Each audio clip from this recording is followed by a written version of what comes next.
बहुत ही महत्वपूर्ण विषय पर आज आपको आमंत्रित किया गया है। डैश पर हमारे साथ लोकप्रिय सांसद प्रवेश साहिब सिंह वर्मा जी हैं, पूर्व विधायक और भाजपा के वरिष्ठ नेता मनजिंदर सिंह सिरसा जी हैं, हमारे प्रवक्ता यासिर जिलानी जी हैं, ब्रजेश राय जी हैं। मैं प्रवेश जी से अनुरोध करूंगा। आप सभी को नमस्कार।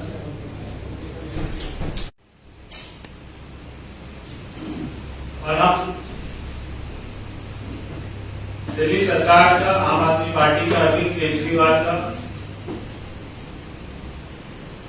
जिस तरीके से वो अपनी पावर को मिसयूज कर रहे हैं, दिल्ली में अपनी सरकार की पावर को मिसयूज कर रहे हैं और एक मुख्यमंत्री की पावर को मिसयूज कर रहे हैं, ये समय समय पर हम और हमारे साथी आपको बताते रहते हैं। एक ऐसे ही बहुत बड़ा मुद्दा हमने पीछे माननीय उपराज्यपाल जी को एक पत्र लिखा कि दिल्ली में एक डायलॉग एंड डेवलपमेंट कमीशन के नाम से एक दिल्ली सरकार का कमीशन चलता है और उस कमीशन में जब दिल्ली में आम आदमी पार्टी की सरकार बनती है तो वो उन सारे लोगों को जो आम आदमी पार्टी के कार्यकर्ता थे, जो आम आदमी पार्टी की सोशल मीडिया संभालते थे, जो 2013 और उससे पहले के अन्ना आंदोलन में जो सोशल मीडिया संभालने का काम करते थे, उन सभी को वो टीडीसी का मेंबर बना देते हैं और वाइस चेयरमैन बना देते हैं। तो जब उनकी सरकार बनती है तो वो एक ऑर्डर करते हैं, ये 29/4/2016 का ऑर्डर है और इसमें वो कहते हैं कि vice chairperson shall hold rank of a minister in government of Delhi shall be entitled to pay allowances and all other facilities at par with the minister. वो अपने वाइस चेयरमैन को दिल्ली सरकार के मंत्री के बराबर में उसकी तनख्वाह भी कर देते हैं और उसको एक बहुत बड़ा मंत्री के बराबर का घर दे देते हैं और उसको गाड़ी घोड़ा सब दे देते हैं। ये अगर मैं आपको होम मिनिस्टर, जो अपना होम मिनिस्ट्री का एक ऑर्डर है 1964 का, एक अपना रूल है, रूल 5 ऑफ सीसीएस, तो ये कहता है कि अगर आपने किसी सिविल आदमी को, अगर आपने किसी कॉमन आदमी को कोई आईएएस ऑफिसर के पद पर बिठाना है तो आपको उसको ऑनरली केवल 1 रुपए की सैलरी देनी चाहिए ताकि वो ऑफिस ऑफ प्रॉफिट में ना आए। मगर जब दिल्ली में आम आदमी पार्टी की सरकार बनती है तो वो होम मिनिस्ट्री के इस रूल को वायलेट करती है और वो अपना एक कैबिनेट की मीटिंग बुलाकर उसमें पास करती है और अपने सारे सोशल मीडिया के कार्यकर्ताओं को इसमें मेंबर बना देती है और एक एक आदमी को 2 लाख रुपए की सैलरी देती है, एक घर देती है मंत्री के बराबर और उसको ऑफिस देती है। ऑफिस उनका चलता है जब दिल्ली में हमारी सरकार थी और उस समय जो मुख्यमंत्री निवास होता था, आज वो डायलॉग कमीशन का ऑफिस है। आज उस ऑफिस के अंदर होता क्या है? उस ऑफिस के अंदर में दिल्ली के टैक्स पेयर से उनको सैलरी दी जाती है, 2 करोड़ रुपया हर महीने की सैलरी उन सारे लोगों को दी जाती है जो आम आदमी पार्टी के कार्यकर्ता थे, मगर दिल्ली सरकार ने उनको ऑफिशियल पद पर बिठा दिया। मगर वो आज भी आम आदमी पार्टी के कार्यकर्ता की तरह ही काम कर रहे हैं, चाहे उत्तर प्रदेश का चुनाव हो, चाहे गोवा का चुनाव हो, चाहे पंजाब का चुनाव हो, चाहे हिमाचल का चुनाव हो, और आज वो जाकर हिमाचल में बैठ गए, तो वो तनख्वाह ले रहे हैं आईएएस ऑफिसर की। जो उनको घर मिल रहा है, गाड़ी मिल रही है, वो मंत्री के बराबर का मिल रहा है, मगर काम कर रहे हैं आम आदमी पार्टी का, जो ऑफिस ऑफ प्रॉफिट में आता है। आपको ध्यान होगा पीछे एक इनके जब 20-22 एमएलए का मामला चला था, जिन्होंने इनको पार्लियामेंट सेक्रेटरी बना दिया था, तब आम आदमी पार्टी ये कहते हुए चिल्लाती थी, अभी केजरीवाल जी चिल्लाते थे कि हम इनको सैलरी नहीं देते, क्योंकि इनको सैलरी नहीं मिलती है, इसलिए ये ऑफिस ऑफ प्रॉफिट में नहीं आते। केवल मंत्री और मुख्यमंत्री यही ऑफिस ऑफ प्रॉफिट से एग्जेप्टेड हैं, क्योंकि वो सैलरी भी लेते हैं और सरकार भी चलाते हैं और पॉलिटिकल काम भी करते हैं। केवल ये लोग उससे एग्जेप्टेड होते हैं। मगर अगर आप किसी कमीशन पे बैठ गए हैं, किसी बोर्ड में बैठ गए हैं, अगर आप 1 रुपए की सैलरी ले रहे हैं, तो आप ऑफिस ऑफ प्रॉफिट में नहीं आते हैं।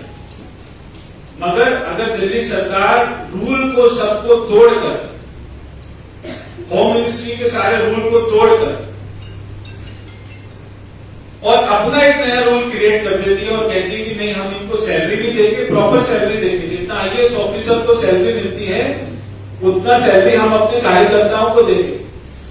तो आज जैस्मीन शाह एक आईएएस ऑफिसर की सैलरी लेता है, एक मंत्री के बराबर का घर लेता है और उसके 20 साथी और भी हैं उसी में।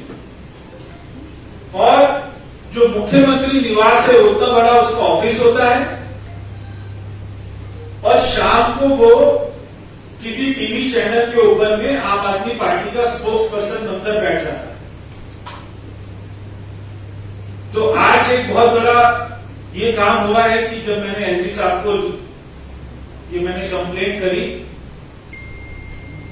तो उन्होंने दिल्ली के मुख्य सचिव को एक इंक्वायरी के ऑर्डर किए हैं। उन्होंने दिल्ली के मुख्य सचिव से पूरी छानबीन करने को कहा है और अपनी रिपोर्ट जल्दी से जल्दी पेश करने को कहा है।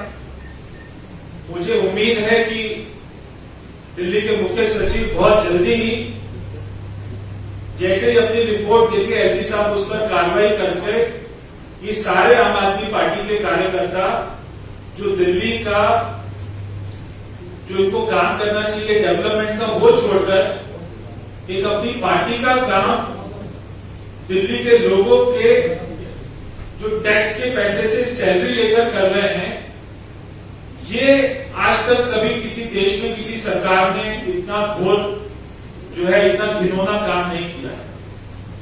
तो ये किसी रूल रेगुलेशन को नहीं मानते। मुझे एक जो चाणक्य की बात याद आती है कि जब चाणक्य अपने राज्य में, तो उनको मंत्री का दर्जा था, जब उनसे एक बार कोई फैमिली के लोग मिलने आए, तब उन्होंने, चाणक्य ने उनको अपने कमरे के अंदर में बुलाया कि आप अंदर आइए। तो जो दिया जल रहा था उन्होंने उस दिए को बुझा दिया, फिर उन्होंने दूसरा दिया जलाया। तो उन लोगों ने पूछा ऐसा आपने क्यों किया कि एक दिया आपने बुझा दिया और एक दिया आपने जला दिया? तो उन्होंने कहा ये जो दिया मैंने बुझाया है ये मेरे राज्य के, मेरे लोगों के पैसे से चलता है। इसमें जो तेल है इसका पैसा लोग देते हैं जब मैं सरकार का काम करता हूं। मगर आप मेरे से एक जो है पर्सनल संबंध में मिलने आए हैं, इसलिए मैंने वो दिया बुझाया है। अब जो दिया का तेल मैं अपने पैसे से खर्च करता हूं, वो दिया मैंने जलाया है कि अब मैं आपका पर्सनल काम कर रहा हूं, सरकार का काम नहीं कर रहा हूं। तो वो चाणक्य नीति ये कहती है कि जब आप कोई पर्सनल काम करोगे, पार्टी का काम करोगे, तो आप सरकार से तनख्वाह नहीं ले सकते। आप सोचिए कोई आईएएस ऑफिसर, कोई आईएएस ऑफिसर, कोई आईपीएस ऑफिसर शाम को किसी पार्टी का प्रवक्ता बनकर किसी चैनल पर बैठ जाए, तो ऐसा तो कोई देश नहीं चल सकता। अगर आपको शाम को जो है नेशनल कोई टीवी पर जाकर स्पोक्स पर्सन बनना है, तो आप फिर वो तनख्वाह नहीं ले सकते जो आईएएस ऑफिसर को मिलती है, आप वो अलाउंस नहीं ले सकते जो आईएएस ऑफिसर को मिलता है। तो आपको वो काम भी करना है, आपको एक हाथ में घी भी रखना है और एक हाथ में मक्खन भी रखना है। ये अरविंद केजरीवाल ये पाप नहीं कर सकते और ना हम उनको करने देंगे।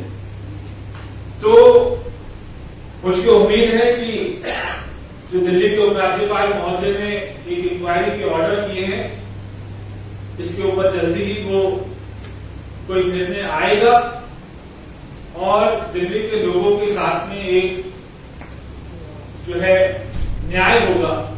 ये मैं समझता हूं, ये मेरे को आपके सामने रखना था। इसके बाद में हमारे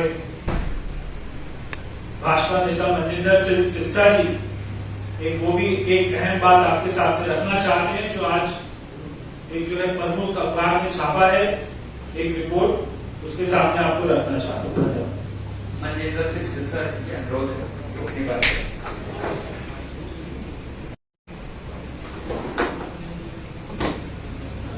धन्यवाद। वैसे तो आपको सारा कुछ इसमें परवेश ने बताया, लेकिन ये घोटाला जो है पिछले 2016 से चल रहा है।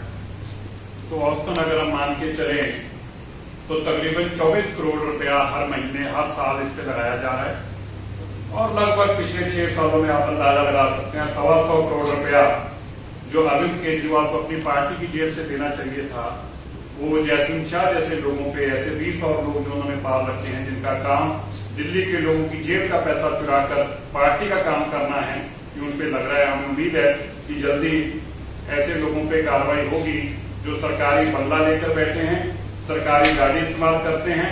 और अभी हम देख रहे थे जो इनको मिलने आए थे 4 दिन पहले हमारी चर्चा हो रही थी, बहुत बड़ा एक आम आदमी पार्टी का नेता ही आया था जिसने इनको सब कुछ बताया। वो बता रहा था कि किस कोठी में रहते हैं जो मुख्यमंत्री जिसमें रहा करते थे, 33 श्यामनाथ मार्ग कोठी। अरविंद केजरीवाल कहते थे भाई छोटे छोटे वो घर होने चाहिए जी, एक कमरे में होना चाहिए जी। वो जो चाहिए जी वाला आदमी था उसका जैस्मिन शाह भी इतने बड़े बंगले में रहता है, मुख्यमंत्री वाले बंगले में। देखिए, कल्पना करके देखिए। और ये दूसरा, ये न्यूयॉर्क टाइम्स की खबर में लेके आया, ये वो न्यूयॉर्क टाइम्स में आपने पढ़ी थी ना, जिसको कह रहे थे कि न्यूयॉर्क टाइम्स में खबर छपी है, ये वाली खबर थी। वो पैसे वाली तो खबर थी, ये बिना पैसे की खबर है। तो सच्चाई क्या है? आज वो पूछते थे कि सबूत लाओ, आज हम सबूत लाए हैं और सबूत भी दिल्ली के अखबार का लाए हैं, सबूत भी उस पेपर का लाए हैं जो इतने सालों से प्रकाशित होता है, और सबूत में ये भी लेके आए हैं कि दिल्ली के स्कूलों में 84% स्कूलों में 84% स्कूल्स में प्रिंसिपल नहीं है, 33% स्कूलों में वाइस प्रिंसिपल नहीं है, 36% टीचर नादार हैं, है ही नहीं। बिना टीचर के, बिना प्रिंसिपल के, बिना वाइस प्रिंसिपल के वर्ल्ड क्लास स्कूल। भैया वर्ल्ड क्लास स्कूल तो होगा ही, वो वर्ल्ड क्लास स्कूल तो होगा ही जिसमें ना प्रिंसिपल है, ना वाइस प्रिंसिपल है, ना टीचर है, और फिर भी स्कूल है, तो वर्ल्ड क्लास तो होगा ही। और ये करोड़ों रुपया लेके न्यूयॉर्क टाइम्स में तो छपवा लिया, लेकिन इस अखबार ने इनका भांडा फोड़ा है और आज अरविंद केजरीवाल और मनीष सिसोदिया के मुंह में फेविकॉल चलेगी।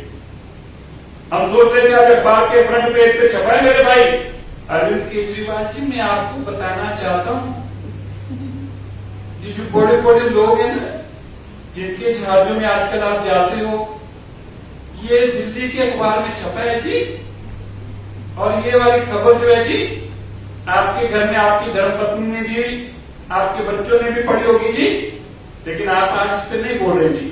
क्यों नहीं बोल रहे जी? क्योंकि आपकी सच्चाई सामने आ गई है। तो आप ये देख सकते हैं, ये भोला चेहरा बनकर लोगों को छलने वाला, हमें अफसोस इस बात का है, करोड़ों रुपया दिल्ली का तो ठगा ही, लेकिन भाई साहब आपके बच्चों का नुकसान हो रहा है। वो बेटी मां जो दिन भर रोजगार करके अपने बच्चों को पढ़ाने की करुणा करती थी, उन गरीब बच्चों के साथ शोषित किया जा रहा है। अरविंद केजरीवाल जी के बच्चे तो विदेशों में पढ़ते हैं, अरविंद केजरीवाल जी के बच्चे तो बड़े बड़े जहाजों में जाते हैं, अरविंद केजरीवाल जी ने तो इतना पैसा कमा दिया आजकल वो प्राइवेट जहाज में जाते हैं, लेकिन एक गरीब का बच्चा, एक रिक्शे वाले का बच्चा, एक ऑटो ड्राइवर का बच्चा, एक बस कंडक्टर का बच्चा, आज एक दूध बेचने वाले का बच्चा बिना प्रिंसिपल के स्कूल में जाने को मजबूर है, बिना टीचर के पढ़ने को मजबूर है। अरविंद केजरीवाल जी ये आपका शिक्षा का मॉडल है जो आप देना चाहते थे बाकी स्टेटों में जाके? क्या आप हिमाचल में भी यही करना चाहते हैं? पंजाब में तो आपने कर दिया, आजकल क्या हो रहा है मेरे को उसकी बताने की जरूरत नहीं। तो इसलिए आज हम आपको उनका शिक्षा का मॉडल जो गरीब बच्चों के साथ, गरीब माँ बाप के साथ वो इतना बड़ा पाप कर रहे हैं, उनके बच्चों को बिना शिक्षक के, बिना प्रिंसिपल के और बिना वाइस प्रिंसिपल के पढ़ाने का पाप कर रहे हैं। वो सारा पैसा हिमाचल में, गोवा में, पंजाब में, अब बाकी स्टेटों में जहां चुनाव हो रहा है वहां जाके खर्च रहे हैं। गरीब बच्चों का पैसा इलेक्शन पे खर्चा जा रहा है, लेकिन टीचर नहीं रखे जा रहे। ये आज उनका एक्सपोज करने के लिए हम यहाँ पे आए हैं। धन्यवाद इस पेपर का जिन्होंने इनको एक्सपोज किया। आपके कोई सवाल? सर एक सवाल है, अरविंद केजरीवाल जी ने तो अंतर्राष्ट्रीय समाचार पत्र का हवाला दिया, आप राष्ट्रीय समाचार पत्र का हवाला दे रहे हैं जिसमें 84% जो है वो टीचर्स प्रिंसिपल्स नहीं है, 34% जो है वो वाइस प्रिंसिपल्स नहीं, सिर्फ टीजीटी पीजीटी भी नहीं है। लेकिन जिस तरह से वो कहते हैं कि बड़े बड़े लोगों ने, ब्यूरोक्रेट्स ने जो है वो स्कूलों के अंदर जो जाके वो अपना प्रचार कर रहे हैं कि सरकारी स्कूलों में एडमिशंस बच्चों के करवाने शुरू कर दिए। तो कोई ऐसा आंकड़ा आपके पास है कि कितने मंत्रियों के, कितने विधायकों के, कितने ब्यूरोक्रेट्स के बच्चे जो हैं वो दिल्ली के सरकारी स्कूलों में पढ़ते हैं? भाई किसी सरकारी स्कूल में किसी का नहीं पढ़ता। अरविंद केजरीवाल के सपने ही पढ़ते हैं, बेचारे माँ बाप इस उम्मीद में भेज देते हैं कि वाकई को वहाँ बड़े आदमी का बच्चा पढ़ता होगा, वहां जाके पता चलता है कि बड़े आदमी छोड़ो, यहाँ तो प्रिंसिपल और हेडमास्टर भी नहीं है। इसलिए ये तो उसका छलने का, ठगने का तरीका है, भोला बनकर वो ठगने का काम करता है। कौन सा अखबार है आप बता सकते हैं? Times of India.